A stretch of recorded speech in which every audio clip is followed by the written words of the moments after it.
So, the Mach-E GT is the higher powered version of the Mach-E. The GT is all-wheel drive, electric motor on the front and the back. It's a now 91 kilowatt battery pack. The Mach-E GT is rated at 480 horsepower and 600 pound-feet of torque.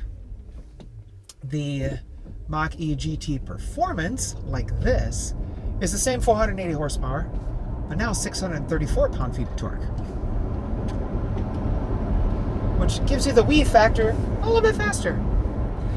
Other differences in the Performance Edition. You get 20-inch machined wheels that are actually quite nice looking. Red painted calipers front and rear, though they're Brembo in the front and Continental in the rear. There are these new Performance seats, which are grippy up top here and quite comfortable. Really quite comfortable for the long haul.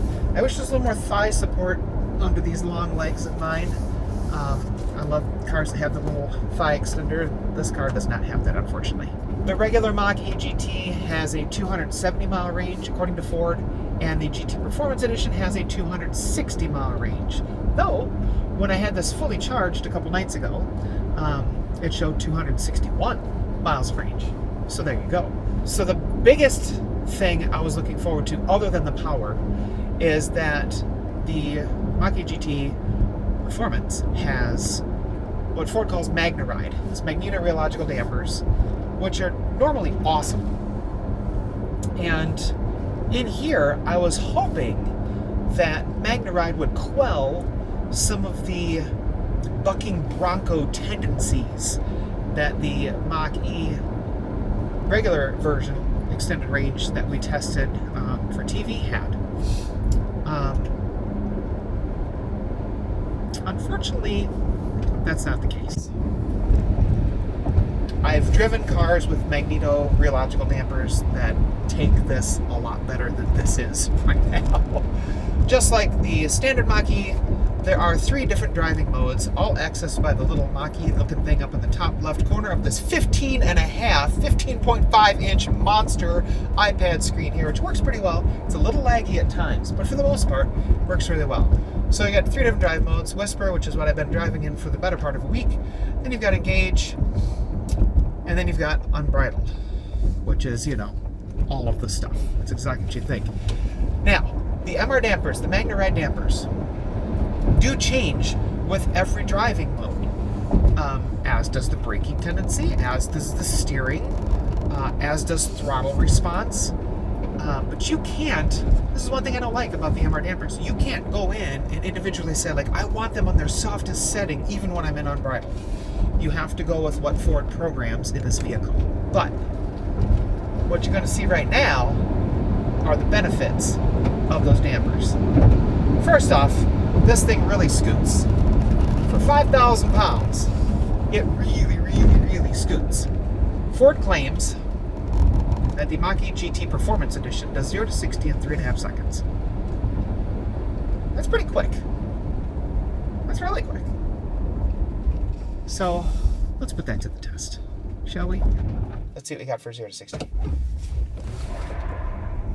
There's definitely tire spin on the front, and 60. And still going. Except, here's the thing. And now I'm 80 miles an hour, and power falls off pretty dramatically.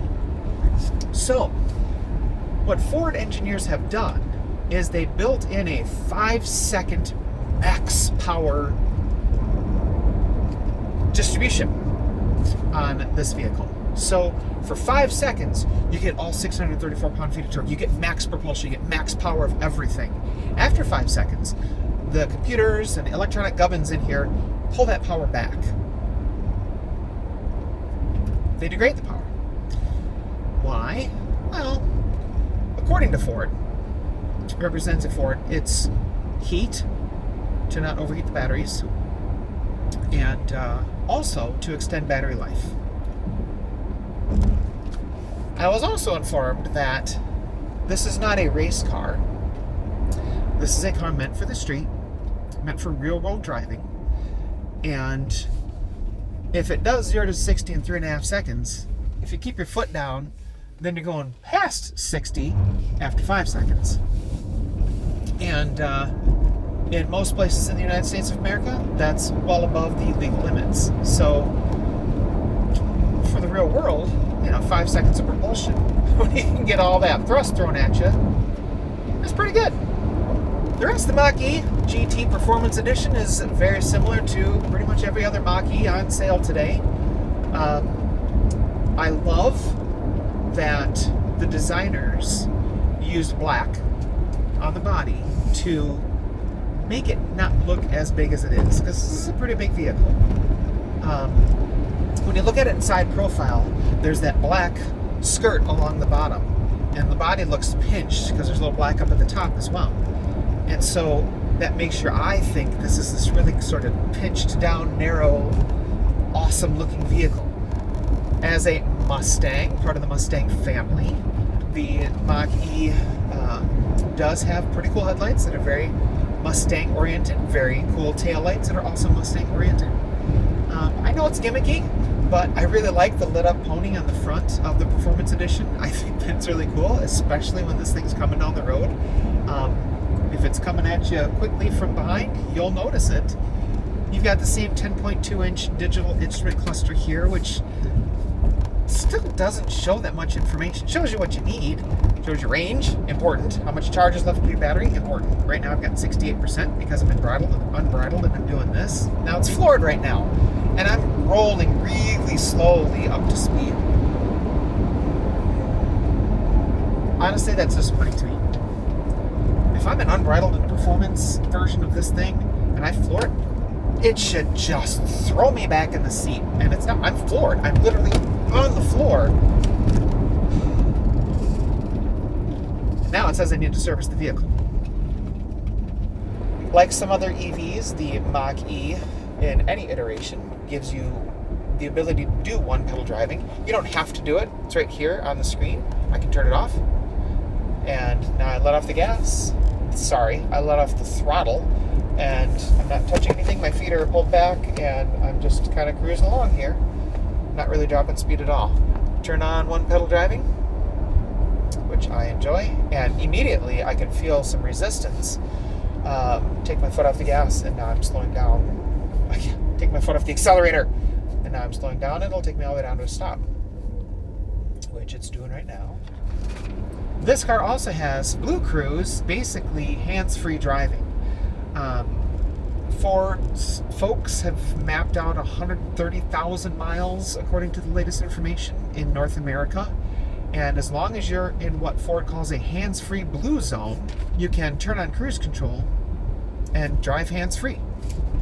If you're not on a road that's mapped out for the hands-free blue zone stuff, you can still have sort of hands-free driving. It'll keep you within the lanes, and it'll, watch for traffic in front of you and things like that. But it's not hands-free, and you'll get the little warning to keep your hands on the wheel. So there are cameras. There's a second screen in front of you that looks like another screen, like it should be information, but it's actually cameras, and they're watching your eyes. So when you have Blue Cruise on, the car knows if you're watching the road or not. The Mach-E can take up to 150 kilowatt charging, fast charging, which is fast. It's not like really fast. It took from 50% to 100% on 150 kilowatts. It took almost an hour and a half 3 nights ago. So way faster than plugging it into a 110, where you're going to charge at 1 or 2 miles an hour. Or even a 240, where you might get 15 to 20 miles an hour of charging. It went up rather quickly. So there are other electric cars on the market that can take the charge on board a lot faster than that. I'm assuming that Ford will make changes to their onboard charging, as the Mach-E continues to evolve. Another odd thing on the Mach-E, any iteration, is the entrance to the back seats. The back doors The fronts have the little pull tab. You push the button, the electronic latch, and you have the little pull tab there. The backs don't. You push the little thing and the door pops open. I don't know. That just seems like a danger for little kids, pinching fingers, that sort of thing. There is quite a bit of room, no matter what Mach-E you're in. I love this panoramic roof, which is optional. It makes the cabin, especially when you're sitting in the back, feel super spacious. The front has 4.7 cubic feet of storage and a drain plug. I'm sure you've seen commercials where people are using the Mach-E to tailgate. It's roomy. The Mach-E is roomy. So is the Performance Edition worth it? Short answer, no. I don't like this any more than I liked the regular Mach-E. So if you get a Mach-E extended range and have 300 plus miles of range, and it's still quick off the line, it's not as quick, 0 to 60, but do you really care day in, day out? I mean, I do. But if Ford is really engineering this for use around town, in the city, etc., etc., a regular Mach-E, good enough. Save your money. I don't know that right now, at least, that I would spend the extra money to get the Performance Edition Mach-E GT. When a Mach-E extended range does almost everything this does. The Magna Ride is not as good as I wanted it to be, and that's honestly a disappointment. That's a tough pill to swallow.